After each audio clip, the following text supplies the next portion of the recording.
નમસ્કાર દોસ્તો, જય સિયારામ. નવા બ્લોગમાં તમારું હાર્દિક સ્વાગત છે. તમે બધા મજામાં જશો. આજે હું તમને બતાવી દઉં કે ગામમાં વૃક્ષોની જાળવણી કઈ રીતે થાય છે. આટલામાંથી 4-5 ગામ છે આજુબાજુમાં, એમાં એક આ ગામ છે, ત્યાં હું રહું છું. તે ગામમાં તમે જોઈ શકો છો વૃક્ષોની જાળવણી. આ મંદિરમાં બાજુ છે, આ મંદિર છે, જોઈ શકો છો સામે તમે. આ મંદિરની બાજુમાં કેવા વૃક્ષો લગાવેલા છે તમે શું જોઈ શકો છો. નીચે રોજ વાળવાનું, એના માટે એક સ્પેશિયલ માણસ રાખેલો છે અને આખું જ ગામ પટેલનું છે. તમે જોઈ શકો છો મિત્રો, વૃક્ષોની જાળવણી તમે જોઈ શકો છો.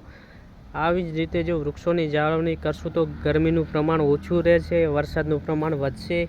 એવી જ રીતે એક વૃક્ષ વાવીને તેનું જતન કરવાનું હોય તો કેવી મજા આવે. તમે જોઈ શકો છો મિત્રો, આ બધા જ વૃક્ષો છે, તમે જોઈ શકો છો.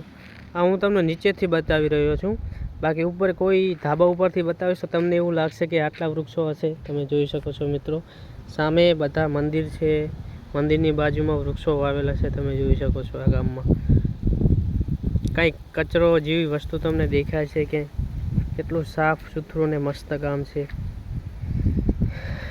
તમે જોઈ શકો છો બધા જ